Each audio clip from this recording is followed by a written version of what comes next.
다 같이 사도신경 하시고 우리의 신앙을 고백하도록 하겠습니다. 나는 전능하신 아버지 하나님 천지의 창조주를 믿습니다. 나는 그의 유일하신 아들 우리 주 예수 그리스도를 믿습니다. 그는 성령으로 잉태되어 동정녀 마리아에게서 나시고 본디오 빌라도에게 고난을 받아 십자가에 못 박혀 죽으시고 장사된 지 사흘 만에 죽은 자 가운데서 다시 살아나셨으며 하늘으로 전능하신 아버지 하나님 우편에 앉아 계시다가 거기로부터 살아있는 자와 죽은 자를 심판하러 오십니다.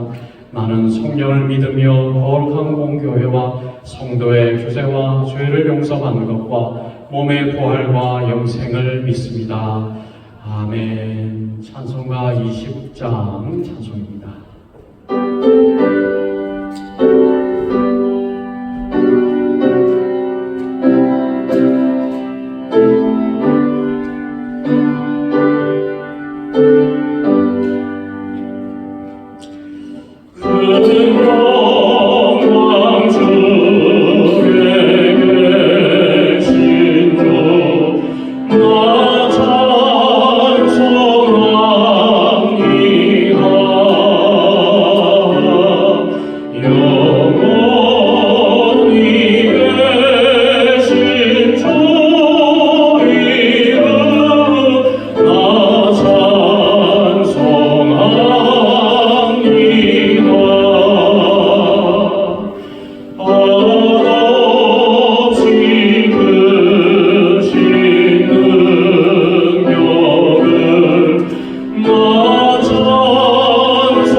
교동문 117번 교독하겠습니다.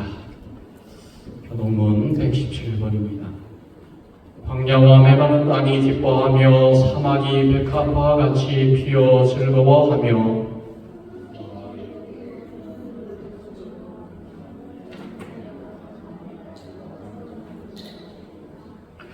그것들이 여호와의 영광 곧 우리 하나님의 아름다움을 보리로다.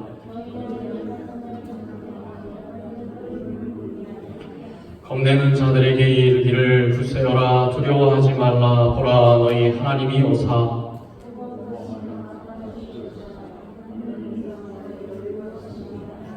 그때 민민의 눈이 밝을 것이며 못 듣는 사람의 귀가 열릴 것이며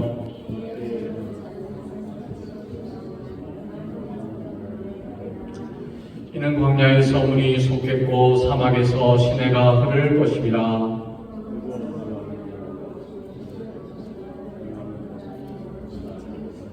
승냥이에 눕던 곳에 풀과 갈대와 부들이 날 것이며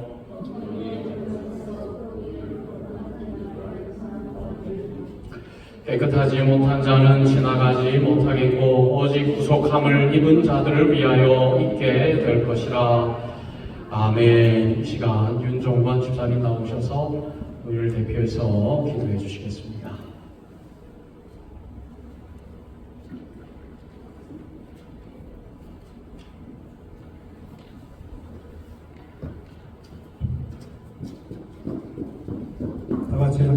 기도하시겠습니다. 거룩하시고 거룩하신 아버지 하나님, 오늘 저희들 이곳에 모여서 아버지 하나님께 감사의 찬송을 드리며 또한 감사의 기도를 드릴 수 있게 함께하여 주신 은혜 감사드립니다. 아버지 하나님, 2024년도 어저께 시작한 것 같은데 빠른 시일이 지나면서 오늘 12월 두 번째 주일을 맞이했습니다. 아버지 하나님, 지나간 많은 주를 되새겨 보면서 또한 앞으로 다가올 새해를 준비하는 저희들이 될 수 있게 아버지 하나님 도와주시길 간절히 빌고 원합니다. 아버지 하나님,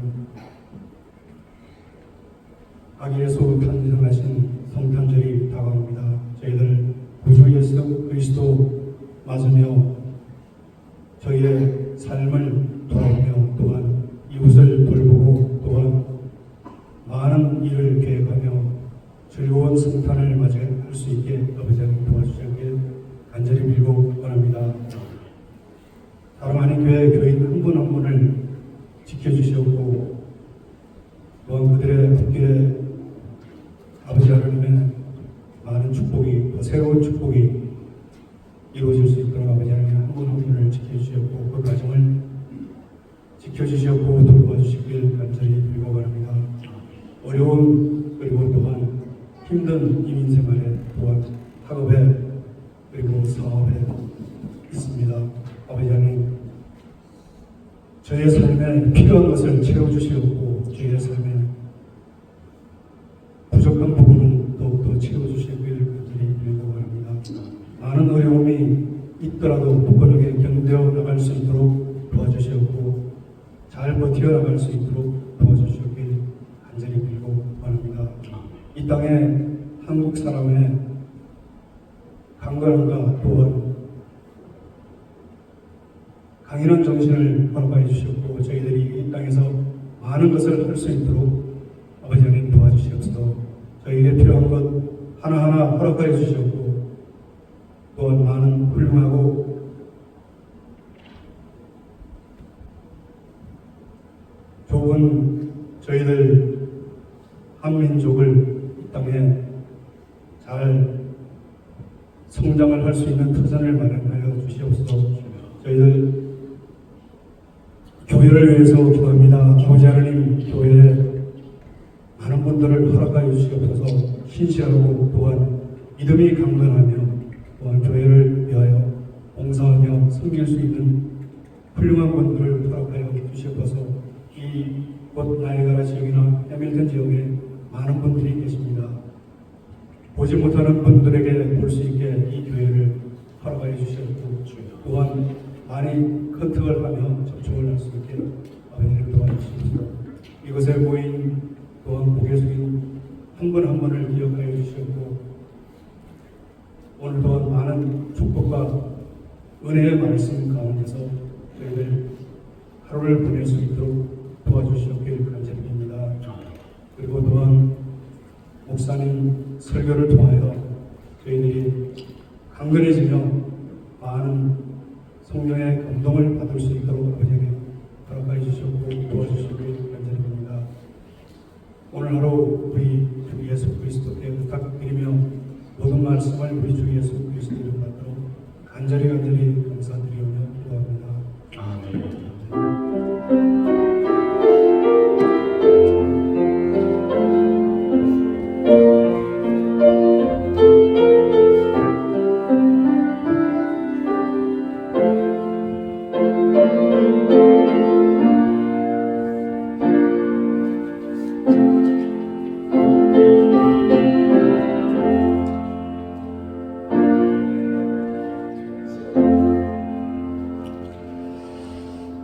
찬송가 104장 찬송입니다.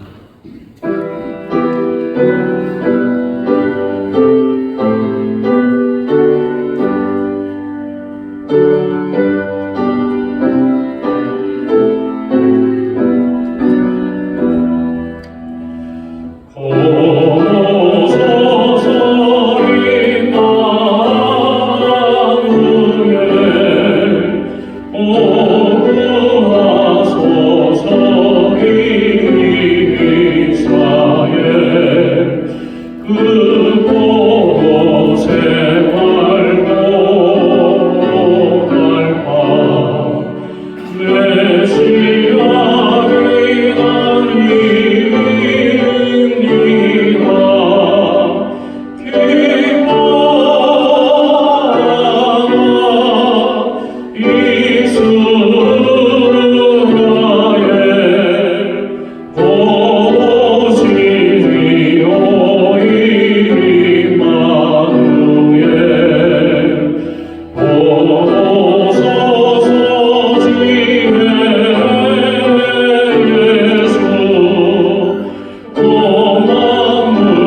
오늘 우리에게 주시는 하나님의 말씀은 누가복음 1장 31절에서 38절까지 말씀입니다. 누가복음 1장 31절에서 38절 말씀을 우리 한 목소리로 묵도하겠습니다.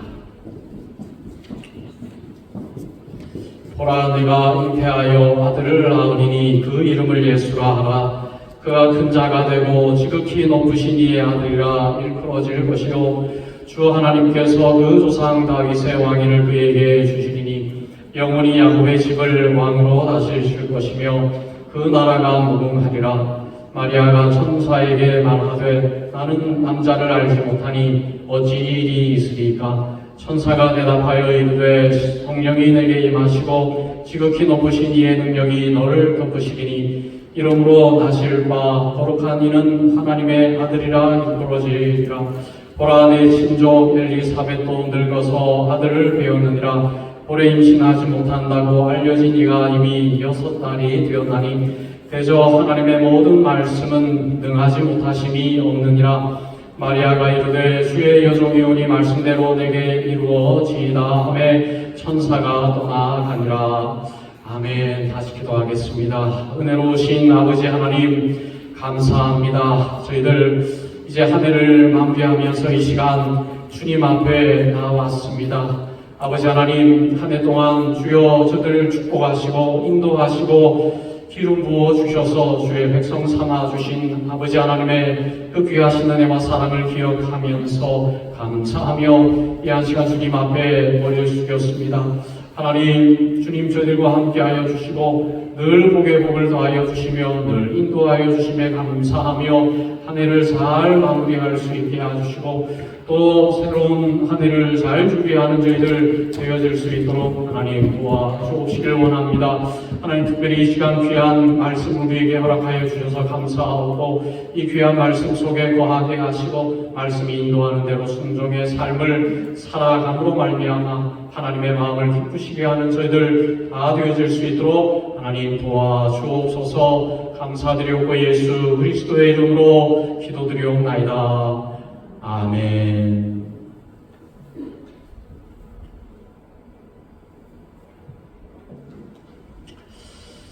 자, 오늘 말씀의 제목은 위험 속에 담긴 축복이라고 하는 말씀을 가지고 우리가 주님의 말씀을 보기를 원합니다.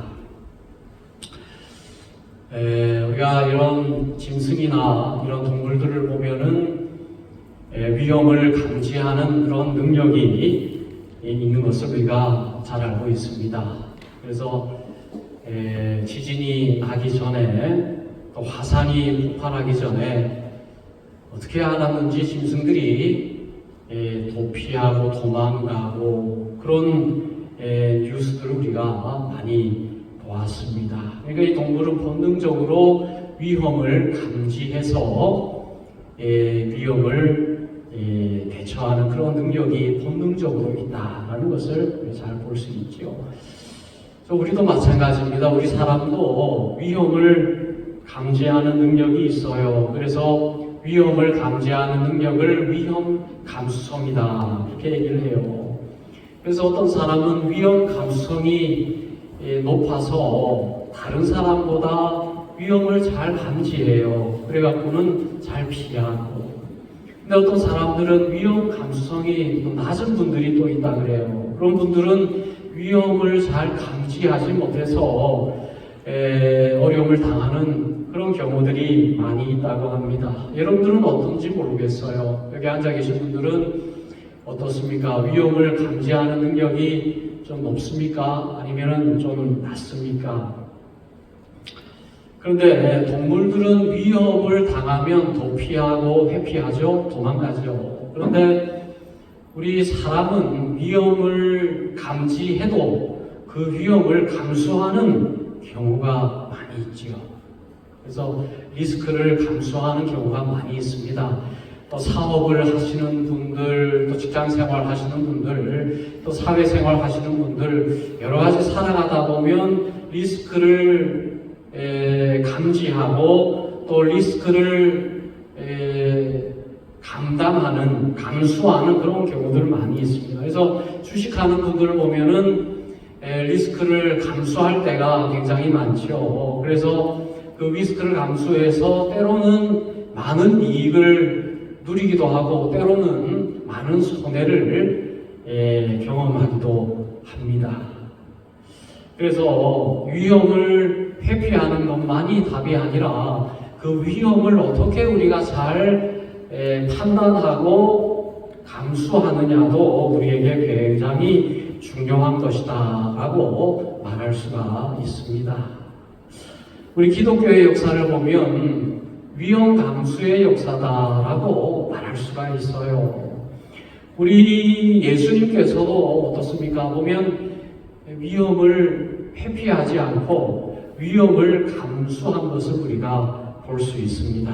그래서 우리 주님의 그 위험 감수성은 굉장히 낮다. 그렇게 우리가 볼 수 있죠. 위험을 회피하지 않고 위험을 감수하셨으니까요. 그래서 우리 예수님의 위험은 그 십자가를 통해서 우리에게 잘 보여주고 있습니다. 우리 예수님은 그 십자가의 위험을 도피하지 않고 회피하지 않고 오히려 그 십자가의 길로 나아가심으로 말미암아 위험을 감수하는 모습을 우리에게 보여주셨습니다.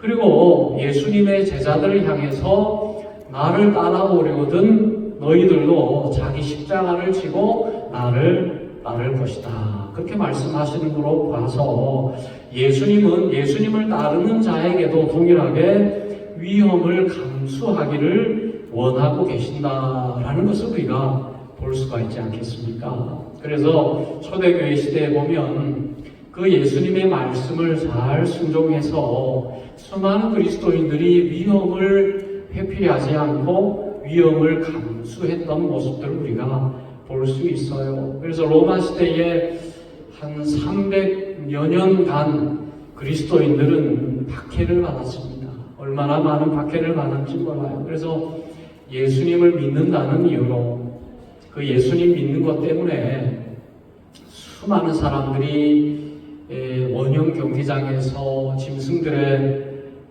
밥이 되었던 경험 많이 있죠. 그리고 화형을 당하기도 하고 또 십자가에 달려서 또 죽기도 하고, 그래서 수많은 그 순교의 역사가 초대 기독교의 역사다라고 말할 수가 있어요. 그래서 예수님을 따르는 사람들은 그 특징이 위험을 회피하지 않습니다. 나에게 다가오는 그 위험을 감수하는 그 믿음이 있는 거예요. 우리나라도 마찬가지. 우리나라의 기독교가 처음 들어왔을 때에 예수를 믿는다는 것이 굉장히 위험한 일이었습니다. 그래서 예수를 믿는 것 때문에 많은 사람들이 십자가에 달려 죽기도 하고 그렇게 고난을 많이 당했어요. 그래서 우리나라에 복음을 들고 복음을 전하기 위해서 왔던 우리 선교사님들, 토마스 선교사님, 이 땅에 와서 순교하잖아요. 순교 당하지 않습니까? 그래서 보면 이 땅에 와서 선교했던 우리 선교사님들 얼마나 많이 묻혀 있는지 몰라요. 양화진에 가면 우리 선교사 무덤이 있어요. 저도 가봤는데 얼마나 우리 선교사님들이 수백 명이 거기 묻혀 있고 또 그 선교사님들 가족들이 거기 다 묻혀 있고, 그래서 우리나라에 와가지고 면역이 없으니까 풍토병에 걸려서 어린 아이들이 죽었고 또 아내가 죽고 또 선교사님들이 죽고, 그래서 수백 명의 선교사와 그의 가족들이 묻혀 있는데 그것을 보면 1살에 죽었고 2살에 죽었고 어린 아이들이 그렇게 많이 죽었어요. 우리 선교사님들 우리나라를 선교하기 위해서 생명을 걸고 와서 가족들을 죽여가면서 우리에게 복음을 전하신 거예요. 얼마나 제가 그 양화진 선교사 묘지를 가서 보고는 얼마나 감사한지, 얼마나 고마운지, 얼굴도 알지 못하지만은 그분들의 그 위험 감수의 모습들이 우리 민족을 구원하게 했다라는 생각을 하면서 얼마나 눈물을 흘렸는지 몰라요. 우리 일제 시대 때도 우리 그리스도인들이 많이 고난받았습니다. 그래서 신사참배를 하지 않아서 우리 많은 목사님들, 장로님들, 우리 교인들이 감옥에서 고초를 당하고 고문을 당하고 그래서 결국에 순교하신 분들이 많이 있습니다. 그래서 대표적으로 일제시대 때 제암리 교회 학살 사건 여러분 다 알고 계실 거예요. 그 교회다가 19명의 젊은 남성들을 다 집어넣어놓고 거기다가 불을 질러가지고 나오는 사람을 총 쏘아서 19명의 남성들을 학살했던 사건이 제암리 교회 학살 사건 아니겠습니까? 믿음의 사람들, 믿음이 있다는 이유로 그들이 정말 이름 없이 빛도 없이 죽었던 그 시대가 있었어요. 우리 한국 전쟁 때도 예수 믿는 것 때문에 얼마나 많은 사람들이 순교했는지 몰라요. 제가 가끔씩 말씀드리지만은 영광의 야월교회라고 있습니다. 한국 전쟁 때 북한군이 이제 그 교회를 탄압하니까 그 교인들이 항거했던 것 같아요. 그러니까 그 교회에 있는 교인들을 다 모아가지고 65명을 순교해요, 죽여요. 또 영광의 영산교회를 보면 77명이 순교해요. 오직 예수 믿는다라는 이유 때문에. 그래서 단일교회로 최대의 순교를 이루었던 교회가 영산교회입니다. 77명 어린 나이로부터 노년에 이르기까지 그 교회 교인이 다 순교했던 그런 역사적인 교회가 영산교회 그리고 야월교회 전라도에 있는 교회. 얼마나 감동을 주는지 몰라요. 어린 아이로부터 노인에 이르기까지 교회를 떠나지 않고 말씀을 버리지 않고 내가 순교하겠다 그런 결단으로 자원해서 순교했던, 얼마든지 도피하고 피난 갈 수 있었는데 교회를 떠나지 않고 자발적 순교를 경험했던 분들 모습들을 보면 얼마나 대단한가라는 생각이 들어요. 과연 지금 이 시대에 복음 때문에 순교할 수 있는 사람이 얼마나 있을까 그런 생각을 하는 것입니다. 그래서 우리가 믿음 생활을 하면서 정말 우리가 회복해야 되는 것은 위험을 감수할 수 있는 그런 마음이 참 우리에게 필요하다는 것이죠. 그래서 우리가 성경을 보면 많은 신앙의 사람들, 신앙의 선배들이 위험을 감수하는 모습들을 성경에 얼마나 많이 있어요. 그래서 그 위험을 고난이라는 말로 다시 말할 수가 있어요. 그래서 많은 고난과 박해를 받았지만은 그것을 도피하지 않고 회피하지 않고 감수함으로 말미암아 결국에 믿음의 사람이라고 하는 그러한 하나님의 인정을 받았던 사람들이 쭉 나오죠. 우리가 기억하고 있습니다. 그리고 하나님께서 왜 우리에게 이 위험을 감수하기를 원하실까? 하나님은 우리에게 좋은 것을 주시는 분이다라고 알고 있잖아요. 그래서 마태복음 7장 11절 말씀에 보면 너희가 악한 자라도 좋은 것으로 자식에게 줄 줄 알거든 하물며 하늘에 계신 너희 아버지께 구하는 자에게 좋은 것으로 주시지 않겠느냐.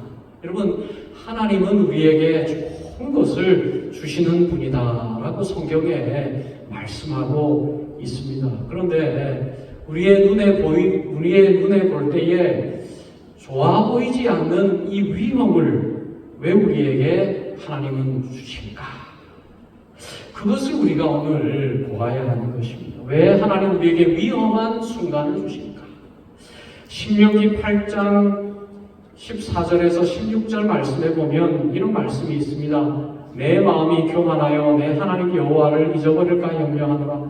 여호와는 너를 애굽 땅 종되었던 집에서 이끌어내시고 너를 인도하여 그 광대하고 위험한 광야 곧 불뱀과 전갈이 있고 물이 없는 간조한 땅을 지나게 하셨으며 또 너를 위하여 단단한 반석에서 물을 내셨으며 내 조상들도 알지 못하던 만나를 광야에서 내게 먹이셨나니 이는 다 너를 낮추시며 너를 시험하사 마침내 내게 복을 주려 하심이었느니라. 이 말씀을 보면 하나님이 왜 이스라엘 백성들에게 위험한 광야를 지나가게 하셨을까? 불뱀이 있고 정갈이 있고 물이 없는 건조한 땅. 왜 위험한 광야로 하나님은 이스라엘 백성들을 인도하셨을까? 너를 낮추시기 위해서, 너를 시험하시고 결국에 마침내 너에게 복을 주게 하시고자 주신다라는 사실이에요. 여러분, 위험한 광야는 하나님의 복을 담는 그릇이다라는 거예요. 왜 위험한 광야가 하나님의 복을 담는 그릇입니까? 사실 우리는 이 위험한 광야를 싫어합니다. 우리 인생을 살아갈 때에 위험한 광야의 삶을 경험할 때가 많이 있습니다.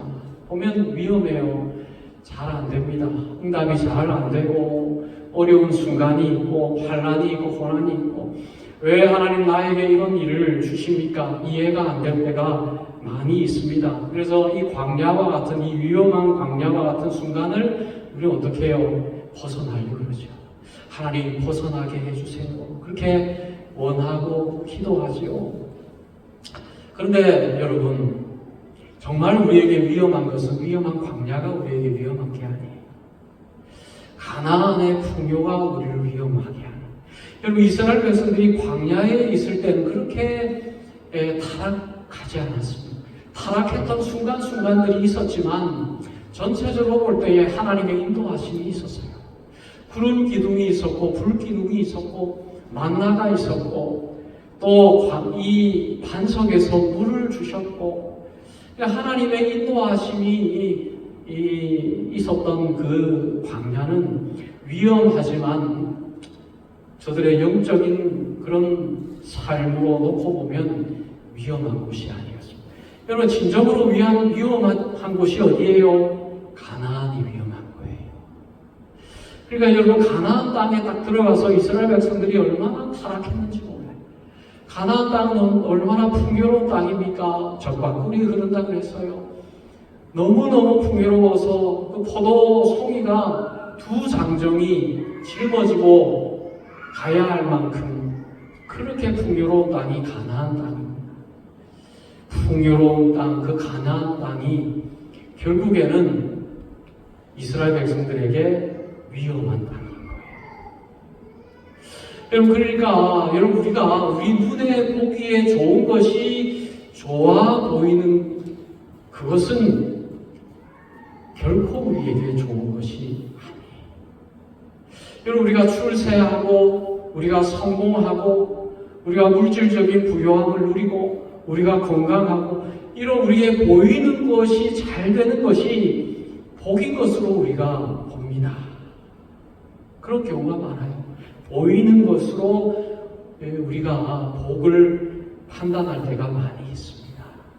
우리가 보일 때에 정말 어렵고 힘들고 안 좋아 보이는 것은 복이라고 생각하지 않을 때가 많아요. 질병이 오면 하나님 왜 우리에게 이런 질병을 주십니까? 왜 이렇게 고난을 주십니까? 하고 하나님 앞에 원망하죠. 불평하죠. 우리에게 가난을 주시면 하나님 왜 우리에게 가난을 주십니까? 왜 우리에게 이런 시험을 주십니까? 하고 그 가난을 외면하려고 하죠. 어려운 일 당하면 벗어나려고 해요. 그러나 여러분, 우리의 눈에 보이는 대로 우리에게 좋은 것이 아닙니다. 결국에 우리의 눈에 보일 때는 그것이 안 좋아 보이는 것이라 할지라도 돌이켜서 보면 그것이 우리에게 정말 복이었구나. 그것이 우리에게 축복이었구나. 그 위험한 광야가 정말 우리에게 축복을 담는 그릇이었구나 라는 사실을 경험할 때가 많이 있습니다. 그래서 사도 바울도 얼마나 똑똑한 사람이에요. 지성인 중에 지성인이죠. 율법으로는 흠이 없었던 인물, 바로 이 사도 바울이었잖아요. 예수님 만나기 전에는 얼마나 교만했습니까? 예수 믿는 사람들을 탄압했던 그 사도 바울이 부활하신 주님을 만나고 자신의 죄를 보고 그래서 그동안 자기가 귀하게 보았던, 그가 자기의 삶에 가치 있게 보았던 그 모든 것들을 뭐라 그럽니까? 자신의 성공과 자신의 학력과 자신의 학식과 자신의 모든 성공과 이 모든 것들, 이것은 나에게 배설물과 같습니다. 그렇게 고백하잖아요. 주 예수 외에는 다 배설물과 같습니다. 그런 고백을 하지 않습니까?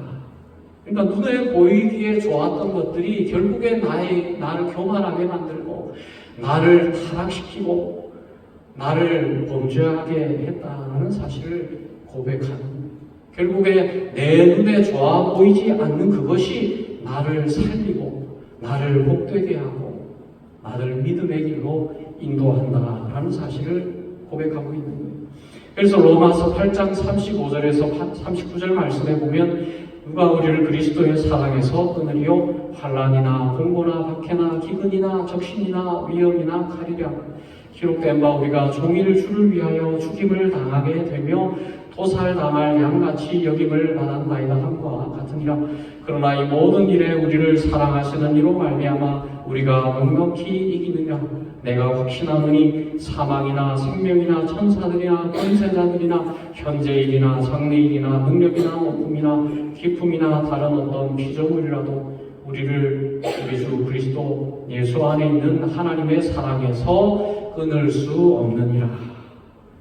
그러니까 눈에 좋아 보이지 않는 환난과 공고와 박해나 기근과 적신이나 위험과 칼과 이 모든 것들이 오히려 나를 주님을 더욱 사랑하게 하는 도구가 된다는 사실을 고백하고 있는, 그 어떤 것도 나를 그리스도의 사랑에서 끊을 수 없다, 그런 고백을 하는 거예요.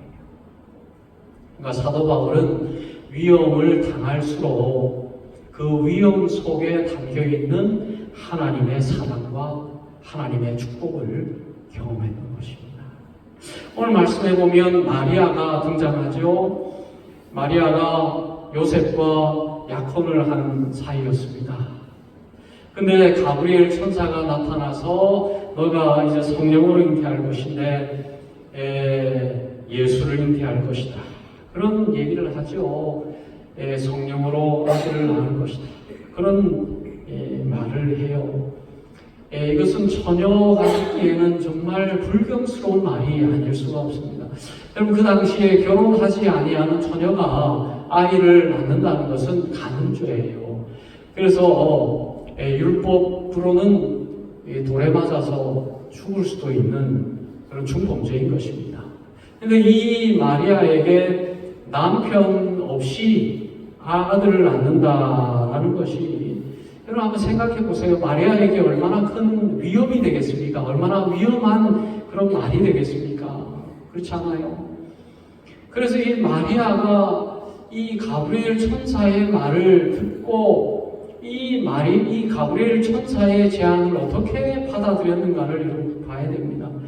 마리아는 이 가브리엘의 제안, 성령께서 임하시고 높은 이의 능력이 너를 덮을 것이다, 그리고 하나님의 아들을 낳을 것이다 라고 하는 그 말씀을 주의 깊게 들었습니다. 이 말씀이 얼마나 큰 말씀인가, 이 말씀이 얼마나 큰 축복인가를 마리아는 봤어요. 자기가 위험을 감수할 만큼 놀라운 말씀이다라는 사실을 마리아는 보았습니다. 그러니까 마리아는 자기에게 다가올 그 위험보다 그 위험한 상황이 감출 수 없는 놀라운 하나님의 축복을 보았던 거예요. 그래서 38절 말씀 우리 다시 한번 공독하겠습니다. 38절 시작. 마리아가 이르되 주의 여종이오니 말씀대로 내게 이루어지다음에 천사가 떠나가니라. 여러분, 이 마리아의 마음 속에 얼마나 많은 갈등이 있었겠어요. 남자를 알지 못하는데 아들을 낳는다 라고 하는 그 말을 들었을 때에 이 마리아의 인간적인 생각은 그 말을 거부하고 싶었을 거예요. 천사여, 다른 사람에게 좀 갔으면 좋겠습니다. 저는 연약합니다. 저는 믿음이 없습니다. 저보다 더 믿음 좋은 사람이 있어요. 대제사장의 딸이 있습니다. 대제사장의 딸에게 가세요. 그 믿음 좋은 딸에게 가세요. 저는 미천합니다. 저는 그 말씀 이룰 수 없어요. 그렇게 말할 수도 있었겠죠. 그런데 여러분, 이 마리아는 이런 유혹, 사단의 유혹, 이 말을 거부하도록 얼마나 사탄이 유혹했겠어요. 마리아의 마음속에 와서 너 이 말씀에 순종했다가는 너는 죽을 거야. 얼마나 큰 대가를 치를지 너는 모를 거야 하면서 사단이 얼마나 유혹하고 시험했겠습니까? 그런데 이 마리아는 그 유혹과 그 시험을 이겼어요. 어떻게 이겼습니까? 말씀으로. 그 위험을 덮고도 남을 만한 그 말씀, 그 축복을 마리아는 보았다는 거예요. 위험보다 더 큰 축복을 마리아가 보았습니다. 그래서 말씀대로 내게 이루어지이다 라고 고백하고 있는 거예요. 여러분, 오늘 우리가 살아가다 보면 우리가 사는 이 시대는 얼마나 위험한 순간순간들이 우리에게 많이 있는지 몰라요. 참 위험한 시대를 우리는 살아가고 있습니다. 때로는 세상적으로 위험을 우리가 경험할 때도 많이 있지만은 하나님께서 우리에게 위험한 순간을 주실 때도 많아요. 하나님께서 우리에게 위험한 순간을 주실 때가 많다는 것입니다. 마치 마리아에게 나타나서 남자를 알지 못하는 네가 아들을 낳을 것이다 라고 하는 위험한 말씀을 주셨듯이 우리에게 오셔서 하나님께서 위험한 순간순간들을 우리에게 제안하실 때가 있다라는 거예요. 여러분, 그 위험한 순간 여러분 어떻게 결단하시겠습니까? 오늘 우리가 사는 이 시대는 위험을 감수하려고 하지 않아요. 우리가 보았듯이 성경에 있는 많은 믿음의 선배들은 위험을 감수했습니다. 고난을 감수해서 믿음의 선조다라고 칭송을 받았습니다. 누구에게? 하나님에게 칭송을 받았습니다. 여러분, 일제시대, 한국전쟁, 조선시대에 얼마나 많은 믿음의 사람들이 위험을 감수함으로 말미암아 우리에게 믿음을 전수해 주셨습니까? 저들의 믿음 때문에, 저들의 위험 감수 때문에 지금 우리가 이렇게 믿음 생활 하고 있는 것이죠. 그런데 이 시대를 사는 그리스도인들을 보면 더 이상 위험을 감수하려고 하지 않아요. 위험을 나쁘게 생각해요. 위험은 피해가는 것이 좋다, 그렇게 생각하는 경향이 있는 것 같습니다. 예수 때문에, 예수 믿는 것 때문에 어떤 위험을 감수하고 있는가? 나는 과연 어떤 위험을 감수하고 있습니까? 믿음 생활 때문에 어떤 위험을 감수하고 있는가? 어떤 결단을 하고 있는가? 여러분, 우리 믿음 생활이라고 하는 것은 쉬운 것이 아니에요. 내가 믿음 생활하는데 전혀 어려움이 없죠. 전혀 환란이 없죠. 결단할 일도 없죠. 너무 편하죠. 예수 믿는 게 너무 편하죠. 그건 뭐냐면 제대로 믿음 생활을 안 하고 있기 때문에 그래요. 정말 그렇습니다. 여러분, 정말 예수를 우리가 주님으로, 주님의 제자로 우리가 따라간다면 십자가를 지지 않을 수가 없는 거예요. 위험을 감수하지 않을 수가 없는 것입니다. 여러분, 기도 때문에 여러분 힘들지 않죠? 기도하는 것 때문에 전혀 힘들지 않죠? 왜 그럴까요? 전혀 기도하지 않기 때문에. 기도하지 않으니까 기도 때문에 결단할 일도 없고, 기도 때문에 시간을 낼 일도 없고, 전혀 힘들지 않아요. 여러분, 우리가 헌금 내는 것 때문에 전혀 힘들지 않죠? 전혀 부담스럽지 않잖아요. 왜? 거의 헌금을 내지 않고 있기 때문에. 그래서 헌금 내는 것 때문에 힘들지가 않아요. 여러분, 제대로 헌금 생활하려면 힘들어요. 결단해야 됩니다. 11조 생활하려면 정말 뼈를 깎아야 돼요. 그렇지 않습니까? 위험을 감수하지 않습니다. 그러니까 믿음 생활이 어렵지가 않아요. 힘들지가 않아요. 바쁘면 교회 그냥 안 가면 됩니다. 돈 없으면 헌금 그냥 안 되면 돼요. 시간 없으면 그냥 기도 생활 안 하면 됩니다.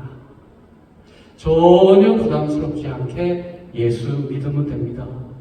여러분, 그것이 과연 믿음 생활일까? 우리 선조들이 믿었던 그 믿음의 모습일까? 여러분, 그 성경에 나와 있는 믿음의 사람들이 모세가, 아브라함이, 야곱이, 베드로가, 바울이 그렇게 매 순간순간마다 결단하면서 몸부림치면서 믿었던 그 믿음의 모습들을 보면 과연 지금 내가 예수 믿는 건가? 라는 질문을 할 수밖에 없어요. 너무너무 나약한 거예요. 너무 나약해. 조그마한 어려움이 있으면 포기해버려요. 예배를 포기해버려요. 헌금을 포기해버려요. 기도를 포기해요. 유튜브는 볼 시간이 있어도 말씀 볼 시간 없습니다. 그렇지 않습니까? 너무 쉽게 믿음을 포기해버려요. 믿음 생활을 포기해버립니다. 여러분, 많은 그리스도인들이 겁쟁이가 됐어요. 조그마한 어려움이 있어도 바들바들 떨고 포기해버려요. 세상과 타협해버립니다. 그리고 세상 사람들과 아무런 다른 점 없이 그냥 똑같이 살아가요. 일주일에 1시간 예배 드리는 것 외에 세상 사람과 다른 것이 1%도 없어요. 오히려 예수 안 믿는 사람들보다 더 악한 그리스도인들도 심심치 않게 볼 수가 있습니다. 믿음을 다 잃어버린 거예요. 여러분, 사도 바울은 위험을 회피할 수 있었습니다. 로마로 가지 않을 수 있었습니다. 그가 고난받지 않을 수도 있었습니다. 그러나 사도 바울은 자신에게 주신 그 위험의 순간을 회피하지 않았습니다. 하나님께서 성령의 감동을 주시면 그 말씀 앞에 순종했습니다. 그러니까 위험을 자원해서 위험한 순간으로 나아갔습니다. 베드로도 마찬가지죠. 야월교회 교인들도 마찬가지. 도피할 수 있었고 피난 갈 수 있었지만 죽음을 선택했습니다. 자원해서 위험한 삶을 결단했던 거예요. 여러분, 우리가 위험 앞에서 여러분 어떤 선택을 하고 있습니까? 위험 앞에서 여러분 회피합니까? 도피합니까? 왜 그럴까? 왜 그리스도인들 위험을 감수하지 않고 조금만 손해가 될 것 같고 조금만 부담스러우면 그냥 회피할까? 왜 그럴까? 여러분, 위험을 크게 보기 때문이에요. 위험을 더 크게 보기 때문에 그 위험 속에 담긴 하나님의 말씀보다 위험 그 자체를 더 크게 보는 거예요. 여러분, 10명의 정탐꾼들이 가나안 땅을 봤습니다. 가나안 땅이 얼마나 큰 축복이었습니까? 그러나 그 가나안 땅에 있는 위험을 더 크게 봤어요. 저들은 키가 너무 큰 장대한 민족인데 우리는 메뚜기와 같다. 위험을 너무 크게 봤습니다. 저들이 가나안 땅에 있는 축복을 보지 못했습니다. 그러니까 어떻게 됐어요? 20세 이상 성인 남성 성인들은 다 가나안 땅에 들어가지 못했습니다. 여호수아와 갈렙 외에 20세 이하의 사람들만이 가나안 땅에 들어갈 수 있었죠. 여러분, 우리 인생 가운데 위험이 다가올 때에 위험을 극복할 수 있는 방법은 위험을 너무 크게 보지 말라는 거예요. 위험을 크게 보지 말고 시험을 너무 크게 보지 말고 그 시험 이면에서 역사하시는 하나님을 보라는 거예요. 하나님께서 우리에게 시험을 주시고 시험을 통해서 우리가 낙심하기를 원하지 않습니다. 시험을 주시고 그 시험을 피해갈 수 있는 길을 우리에게 허락해 주신다라는 거예요. 여러분, 그러니까 여러분 꼭 시험 당함을 여러분 두려워하지 마시길 바랍니다. 고린도전서 10장 13절 말씀 제가 공부하겠습니다. 사람이 감당할 시험 밖에는 너희가 당한 것이 없나니 오직 하나님은 미쁘사 너희가 감당하지 못할 시험 당함을 허락하지 아니하시고 시험 당할 즈음에 또한 피할 길을 내사 너희로 능히 감당하게 하시느니라. 하나님 우리에게 위험을 주시고 우리에게 시험을 주십니다. 그러나 여러분 그 시험 우리에게 하나님께서 주십니다. 그리고 그 시험 당함을 감당치 못할 시험 당함을 허락하셨습니까? 허락하지 않았어요. 어떠한 큰 시험이라 할지라도 하나님은 우리에게 감당할 수 있게 해주십니다. 여러분 마리아가 너무너무 큰 시험을 당했어요. 1세 1대의 그 위험함, 하나님의 말씀 앞에 순종할 때에 닥치게 될 이 미래가 얼마나 불투명했겠습니까? 그런데 이 말씀대로 마리아에게 아무 일도 일어나지 않았습니다. 남편도 천사를 만났어요. 요셉에게 천사가 임했습니다. 그래서 요셉이 마리아를 품게 됐어요.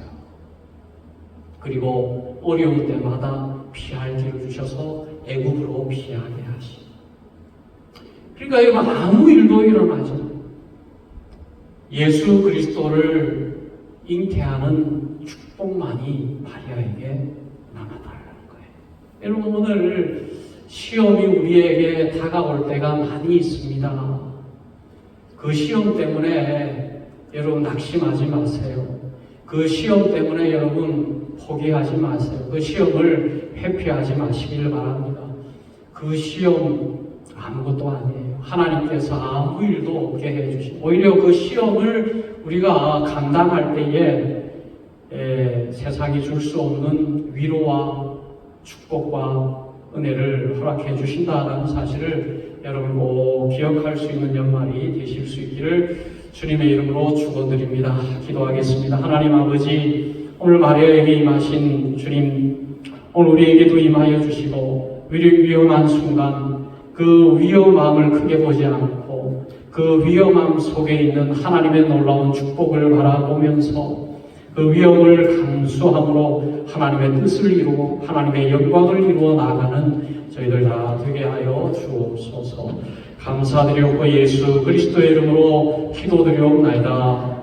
아멘.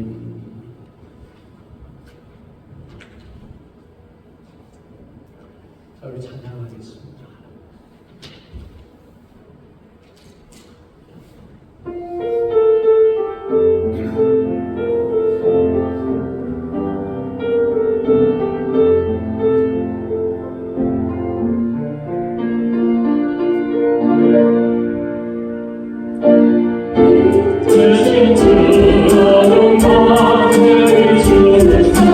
내 눈동에 서서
이제는 우리 구주 예수 그리스도의 구원의 은혜와 아버지 하나님의 지극하신 사랑하심과 성령 하나님의 교통하심이 위험 속에 담긴 하나님의 축복을 경험하고 원하는 하나님의 백성들 머리 위에 이제로부터 영원토록 항상 함께 하시기를 축원하옵나이다. 아멘.